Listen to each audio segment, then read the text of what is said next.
this is season 2. This is season 2. Okay. Unlimited access. Yeah. Unlimited access to what? I don't know. It doesn't fit as much anymore. Sure it does. Analytics. Unlimited access to Ursamin, To Ursman. Shannon. Well, unlimited access about health access is getting smaller. To Shannon, yes. To healthcare Healthcare. by Help. That's right. Unlimited access. It's just fun. But it's season 2. It's season 2. So what did we accomplish in season 1? What if you were to look back and say, what was the biggest win from season 1? What did you like the most? We explored everything. If you look at all of this, how many did we do? 47 episodes? Something like that, 47, We yeah. accomplished the growing up of Shannon when it comes to podcasts and inside healthcare. And I think if you look at the gamut of topics, I mean, we really did go really broad and then kind of would bring it back down, and a lot of thought-provoking content. Yeah. And so it was like a big, it was an example of my journey as a founder in this space. I mean, if you look at what we all do as startup founders, we go all over the place because you're trying to figure out, where does the problem start? How does the problem start? Where does it start? How is it impacting you? How is it impacting you? How's it impacting me? How's it impacting the doctors? And so you can see that that's where my brain, depending on the topic that day, was Right. the latest topic I happened to be exploring to see, is this the problem start? Right. So it's very reflective, of my journey in trying to figure out how to help solve the problem versus just, banging my fist on the table saying it's broken, which everybody does. And so, It gave you a voice.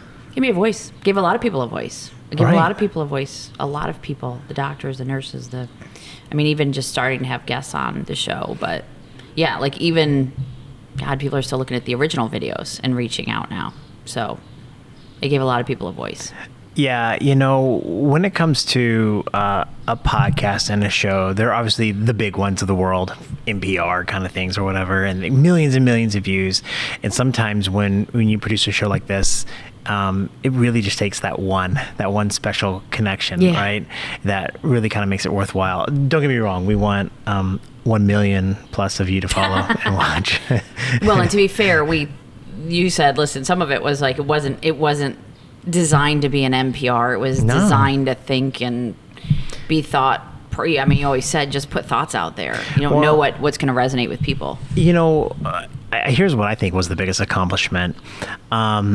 You talk about your journey as a founder and a CEO, and what I saw was someone who had a really compelling story, someone that has a really great business idea, that recognized a problem that has a solution for the industry, healthcare, which every American, every person in the world potentially could benefit from. So it's this amazing thing.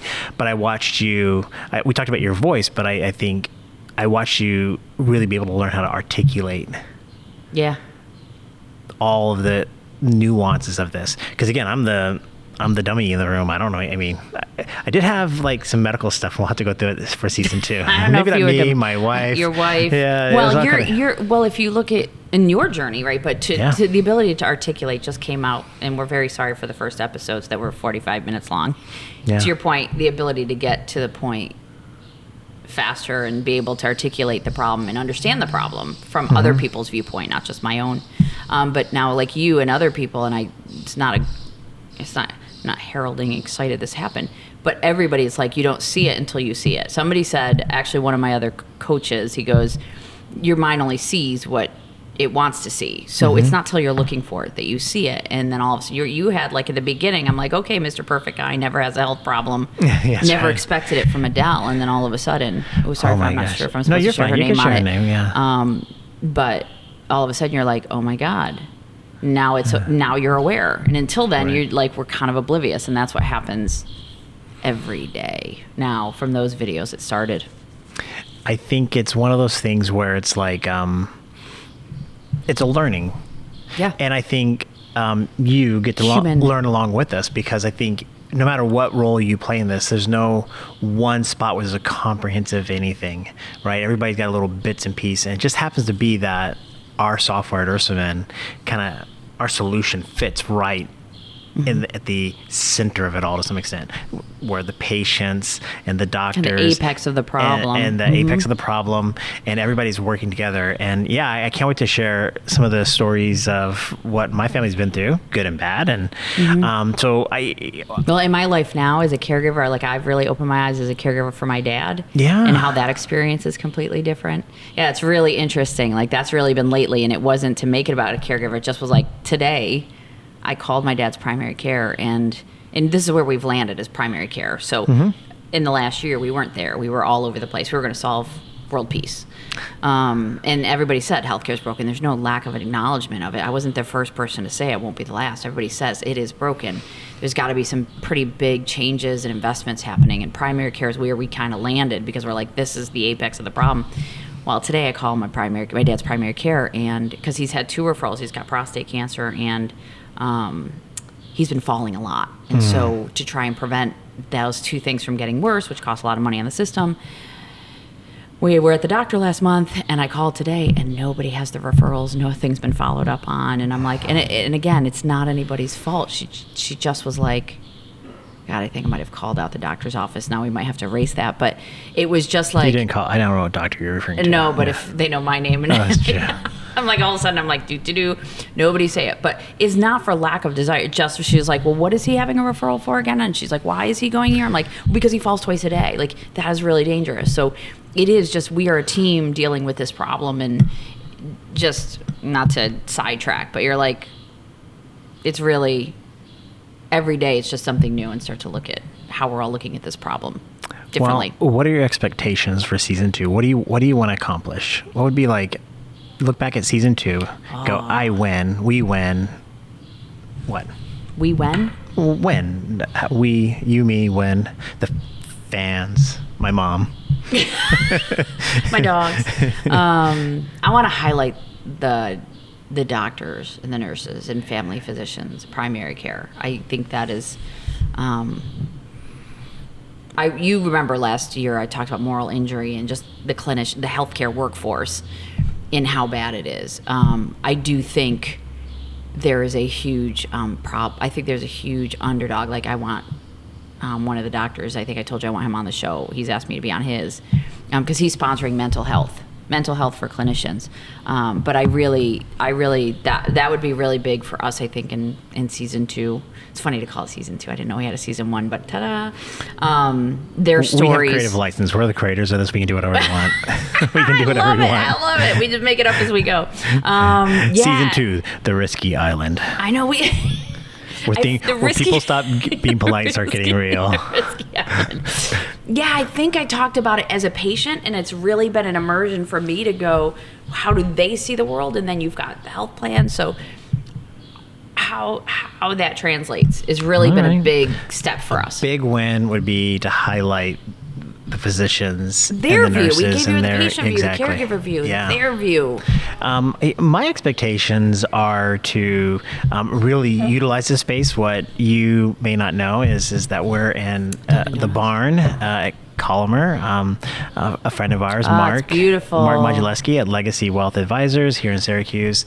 Awesome. He's got a studio, and we're not in the actual filming studio. We're like but it's just a great place. And we're gonna film. It's incredible. I think we might film a lot of different places here because I think it looks really good. Look at that. I think we should move around. That looks really good. The I colors. think it's going to be so cool. Looks really good. It's a beautiful barn. It is. And we're going to see if we can get people from Syracuse to use it because it's incredible. It's a barn, which is fitting. My horses and all that. So it happens to fit well. You can hear birds in the wall. It's. Oh, yes. They did say we might see some birds on the table. So, again, very fitting for a barn. For me. So yeah, but I think we're gonna really utilize the space. Get some. My expectations are to film I'm going to just say a higher quality show. I think season 1 was, Shannon centric. Yes. As a marketer, as a brander, wanting to build our company, I really wanted to have content where Shannon, you were at the highlight, and I'm still going to do that. So I still think it's really important. But it'd be really great if we can get more people into this space. Imagine this table full of experts and holding roundtable discussions and stuff like that. Talking about how we can, things we can do and The things we can do, it'd be amazing, right? wouldn't it? You know, before we were just in your office and it was really tight, and then we were doing some Zoom meetings and it was fine. But I think creatively speaking, I think expanding that voice. So again, if a win for you is highlighting the physicians and hearing their stories and their perspective and how they see things, and the nurses too, or anybody else on that I was side. going to say the PAs, the NPs, PAs, exactly. I think facilitating a way to make that happen in a way that people will want to watch it, because it's not just that it's a good story, but it looks good too. So that would be really happy for me. That would make me. That'd be really fun. We should write that down, and we should Well, that's why we're filming this. Yeah, right. Yeah, that's true. That's true. It's a form of writing. It's it down. officially on the paper. This is what we're going to do. It would be a higher form, which is true. It would be a higher form of higher quality, because our first ones were. Yeah, you can see as it goes, it gets better as we grow together. Filming in the coffee shop was not my best idea. She was cleaning the it was thing fantastic, all the time. and I didn't know what I was doing. I just was like, oh my god, that was such a long. But I was like, get to the story, man. But that's a story that the doctor that just reached out to me the other day, because she was like, the same thing happened to me, and yeah.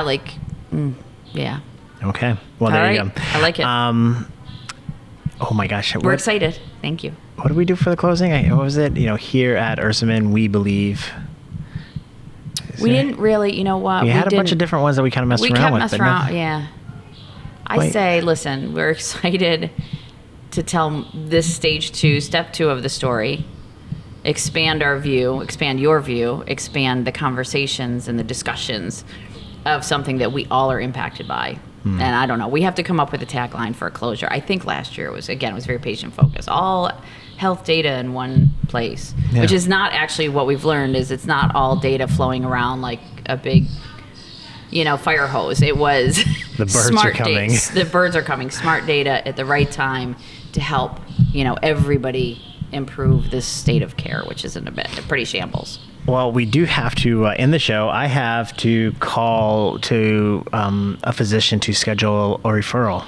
There you go. That's what just happened to me with my dad. It was a referral. She's like, "What's a referral?" I'm like, I am in the system, and I am not happy about it. Well, at least he's not sitting on the other side of the table going, "I don't understand." That's right. Now I understand. Now he's like, now I know what I'm getting myself into. Now you know. Well, now you know. You can say, "I have felt it." That's right. I have experienced it. I have felt it, and I am passionate.